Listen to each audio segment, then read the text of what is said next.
Theodore Roosevelt famously said, "I never would have been president if it had not been for my experiences in North Dakota." He arrived in the Dakota Territory as a young man, grieving unimaginable loss.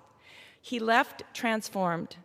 The rugged landscape, the hardworking ranchers, and the independent spirit of the people he met there, these things forged the character that would later define his presidency.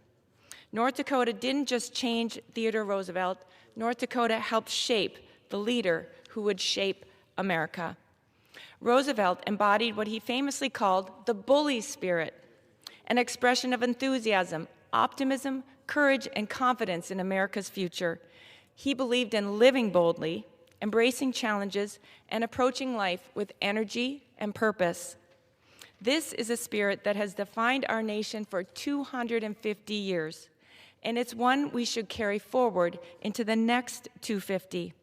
TR was a rancher, a soldier, a conservationist. He was a reformer, an explorer, an author, a statesman, a Nobel Prize recipient, and one of the most energetic presidents our nation has ever known.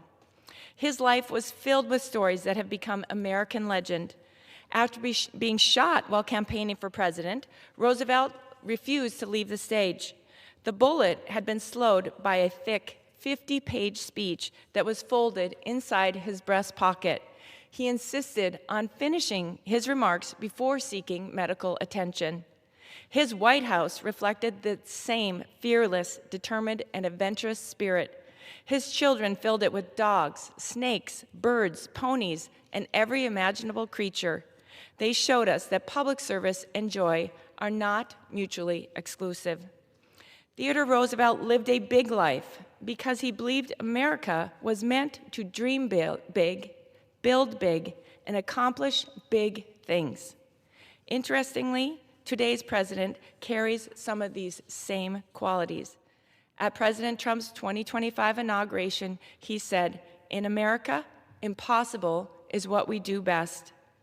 Consider some of the big accomplishments of Roosevelt. He strengthened our Navy, completed the Panama Canal, won the Nobel Peace Prize for negotiating peace between Russia and Japan, and changed the way we think about conservation by protecting our public lands, forests, parks, and wildlife.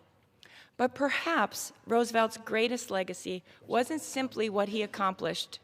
It was what he asked of every American.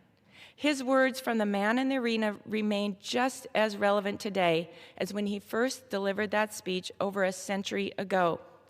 This strikes me so profoundly on the cusp of our 250th birthday, when our country is so divided, so angry, and so critical of each other. Theodore Roosevelt gives us encouragement. It's not the critic who counts, he reminds us. The credit belongs to the man who is actually in the arena.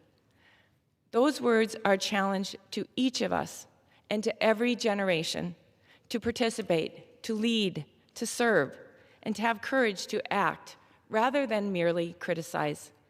As we dedicate this remarkable library in my beautiful state of North Dakota, as we do this during America's 250th year, we are reminded that the strength of our republic has never come from spectators. It has always come from the citizens willing to enter the arena. May every visitor who walks through the doors of the Theodore Roosevelt Presidential Library leave inspired by the example of this president whose character was forged in North Dakota and whose leadership strengthened America. His enduring message still calls each of us to live courageously, serve faithfully, and leave our country stronger than we found it. That is Theodore Roosevelt's legacy. That is the bully spirit. And as we begin our nation's next 250 years, may it continue to inspire us all. Thank you, Mr. Speaker, and I yield back. Pursuant to Clause 12A of Rule 1, the Chair declares the House in recess until 12 noon today.